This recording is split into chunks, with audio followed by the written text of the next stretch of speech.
Hello student, all of you.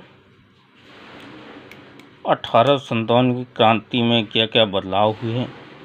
1857 की क्रांति के बाद अब आते हैं उसी में कुछ थोड़ी चीज़ें हैं। ब्रिटिश कालीन भू राजस्व व्यवस्था। तो ब्रिटिश कालीन भू राजस्व व्यवस्था की कुल 3 व्यवस्थाएं थीं, अपनाई गई थीं। पहला है जमींदारी व्यवस्था, दूसरा रैयतवाड़ी व्यवस्था, तीसरा महलवाड़ी व्यवस्था। जमींदारी व्यवस्था कब लागू हुई? 1793 में। इसी को क्या कहा गया? स्थायी बंदोबस्त। अन्य नाम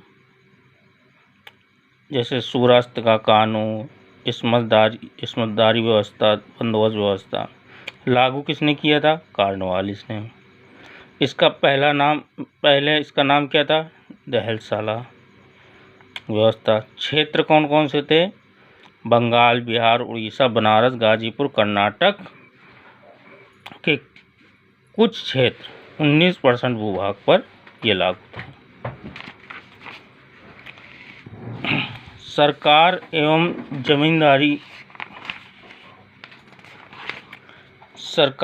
जमींदारी का अनुपात लगभग कितना था?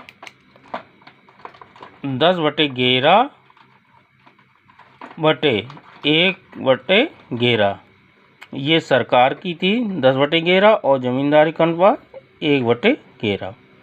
परिणाम दूरस्थ जमींदारों एवं किसानों का शोषण।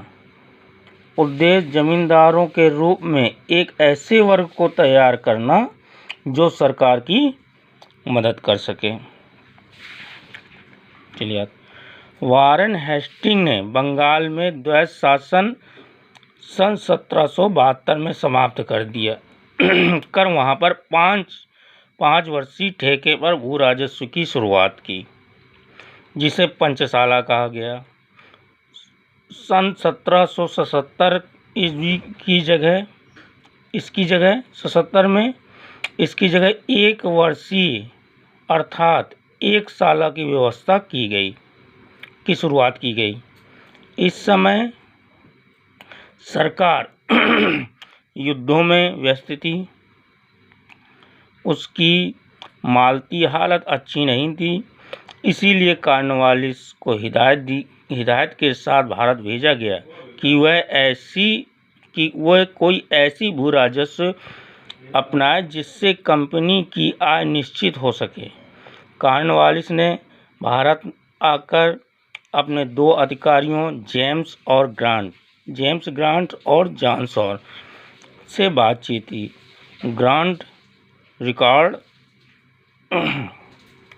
कियर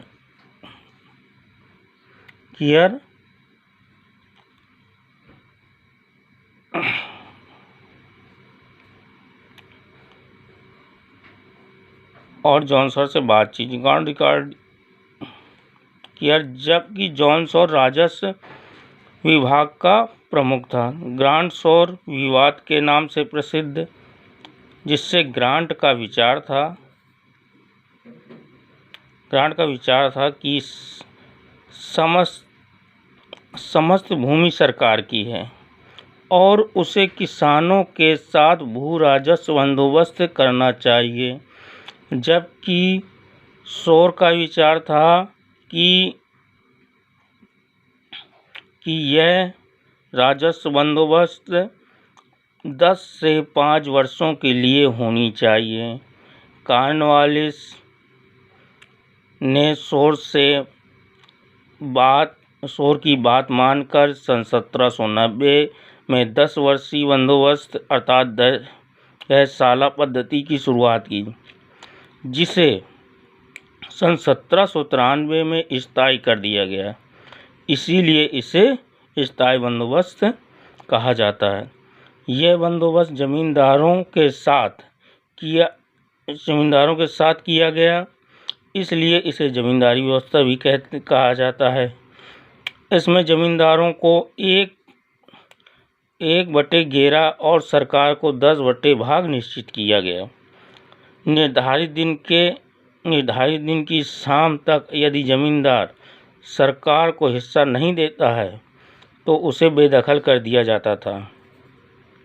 इसीलिए इसे सूरस्त का कानून भी कहा गया। जबकि जागीरदार शहरों में रहने लगे और गांव से में एक बिचौलिया की नियुक्ति की गई। इसीलिए जमींदारी वस्तु को दूरस्थ जमींदार को प्रोत्साहित किया गया। वास्तव में इस व्यवस्था का मुख्य उद्देश्य जमींदारों के रूप में एक ऐसा वर्ग तैयार करना था जो आवश्यक पड़ने पर सरकार की मदद कर सके। यह बंदोबस्त बंगाल, बिहार, उड़ीसा, बनारस, गाजीपुर और उत्तरी कर्नाटक के कुछ क्षेत्रों में लागू की गई। यह संपूर्ण ब्रिटिश भूभाग का 19% थी, माने संपूर्ण ब्रिटिश भाग का 19%। भारतीय विद्वानों में आर.सी. दत्त ने इसका समर्थन किया था। यह व्यवस्था किसानों का अत्यधिकतम शोषण का माध्यम बनी।